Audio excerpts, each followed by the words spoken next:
Good morning, guys. Ah, Magkano ba talaga ang sinasahod ng isang OFW sa pagiging domestic helper? So, ngayong umaga, explain ko sa inyo kung paano pinagkakasya ng isang OFW ang kanyang sahod sa isang buwan at kung paano siya makakaipon kung may ipon man. Ngayong umaga, ihalin tulad natin ang sahod ng isang OFW dito sa Lebanon. Kasi nasa Lebanon ako. Unang-una, hindi kalakihan ang sahod ng isang OFW.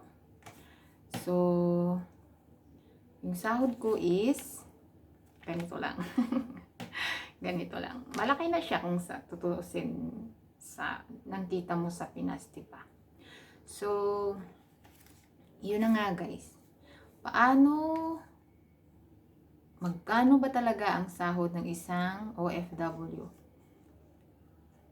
Dito sa Middle East, karamihan, may naririnig ako na mayroong malalaki ang sahod, pero ano lang yun, sa 100% siguro, 1% lang or 2%, wala nga 10% yung totoong nagbibigay ng malalaking sahod. Depende na lang kung galante yung amo mo, Pero kung makatagpo ka ng amo na yun nga, ang sahod mo ay ganun lang at yun na nga, pinagtsatsagaan mo na lang kasi nga sa sobrang hirap natin sa Pilipinas. So, ayun, sahod ko is ganito.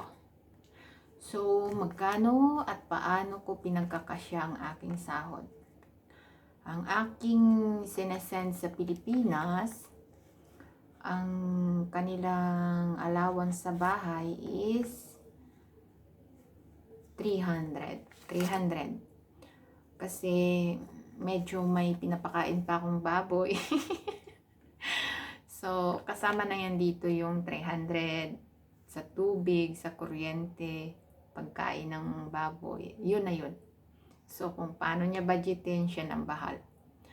Kasi wala pa naman akong estudyanteng guys, wala pa akong high school, kumbaga.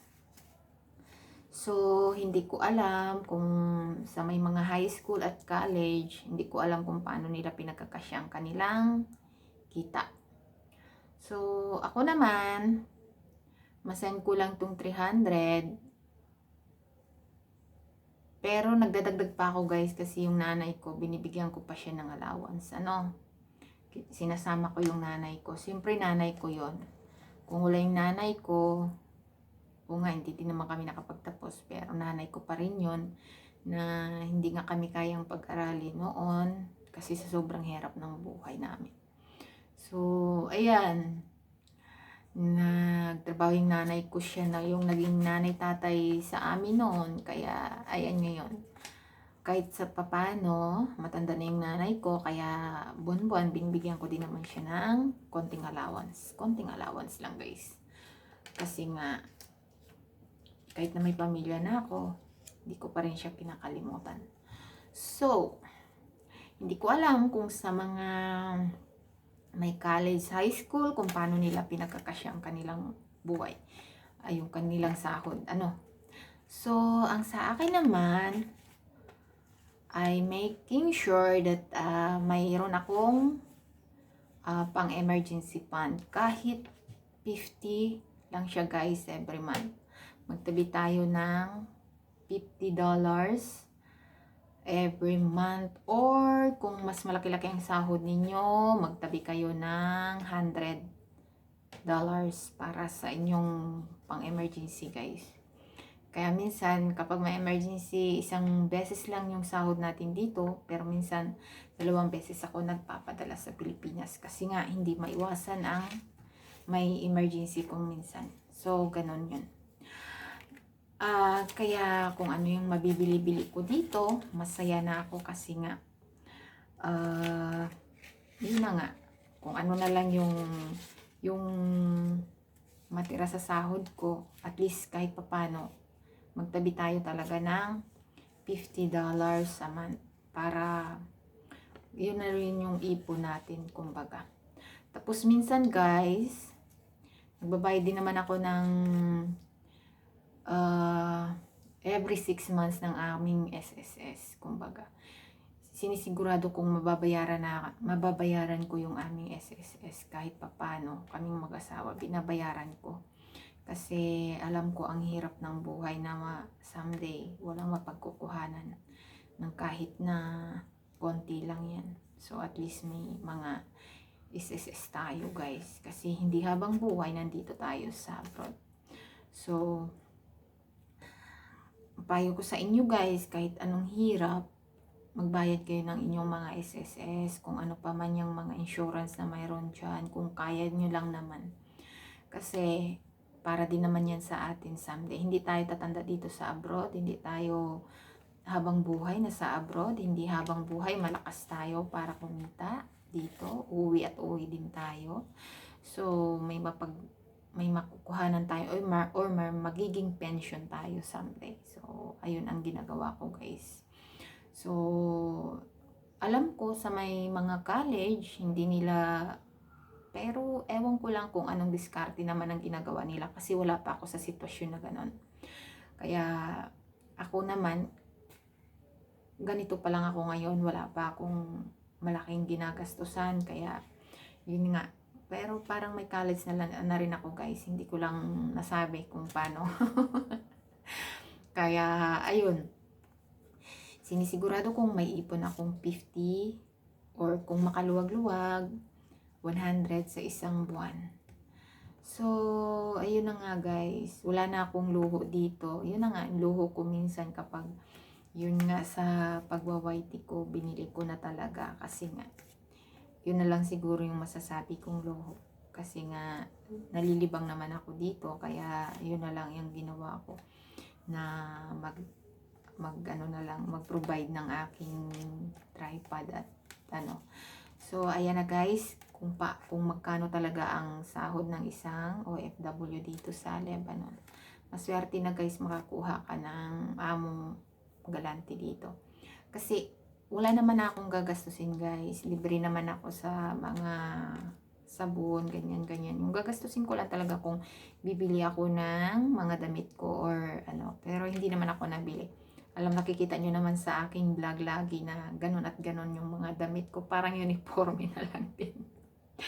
Araw-araw ganun. So everyday kung may vlog ako, ganun ang aking mga damit. So hindi ako maluho guys sa damit.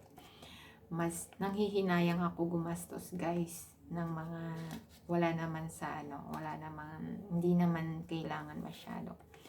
So wag nilang isipin kung magkano man ang sahod ng isang OFW. Hindi ko alam sa kanila kung paano nila pagkasyahin, pero maipapayo ko lang na mag-safety talaga ng kahit magkano sa isang buwan, para naman may maduduko tayo sa oras ng ating kagipitan. Yan guys ang aking maipapayo sa inyo. So, kung ano man ang ating maipon at marating someday, nasa atin na yan guys. So, kayo kung paano nyo pagkasya ng inyong sahod, hindi ko alam. Basta ako, yun na yun. Nililista ko yun kung paano ko gagastusin. Nililista ko yun kung ano yung bayarin ko. At kung may bayarin ako yung nag-a-adjust. Hindi ako gumagastos dito. Minsan, zero. Minsan, nakakautang pa ako sa amo ko. Ganun yun. Kaya, para-paraan lang guys. Kung may mga amo kayong galante, ang siswerte nyo. Pero kung yung amo lang na, kung ano lang yung sahod yun lang yun. So, magiging maswerte ka pa rin kahit ganon na hindi ka sinasaktan. So, ayan lang guys sa ngayon ang aking vlog kung paano ko pinagkakasya ang aking sahod na ito. Malaking bagay na to kasi yun na nga, sa panahon ngayon na pandemic, may pinagkukuhanan kami na kahit papano may walang trabaho yung tao sa Pilipinas, may mapagkukuhanan kami na may dumadating sa kanila kahit papano. Pero may papayo ko lang din sa mga tao sa Pilipinas na pahalagahin yung perang galing sa mga OFW kasi hindi naman biro kung paano nila anuhin yun. Kung ginagawa namin, 200% ang pagtitipid dito. Wala po kaming luho. Wala po kaming binibili ng kung ano-ano. Makabili man kami, malamang, mas ano na lang yun.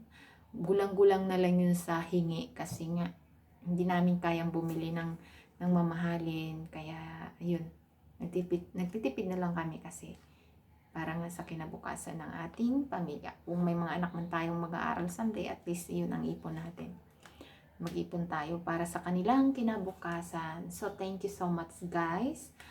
Ako isang OFW dito sa Lebanon. Ito ang sahod ko at kung paano ko pagkasyahin. Ayun, yun. Yun na yun. So, salamat sa inyong lahat. Ito ang kwento ng aking sahod, kung paano ginagastos, kung saan napupunta, kung ano yung mga pinagkakagastusan ko. So, make sure lang na may ipon kayo kahit $50 to $100 a month para naman hindi tayo bukya, So, thank you so much. Sana'y may makapulutan din kayong aral sa akin. Kayo na rin ang magkwento ng buhay nyo as OFW. Kasi sa akin ito na yun, kung paano ko pagkasyahin ang aking sahod sa isang buwan. Thank you so much guys sa panunood. God bless us all. Naway hindi kayo magsawa sa aking walang kwentang vlog. Bye bye. Thank you so much.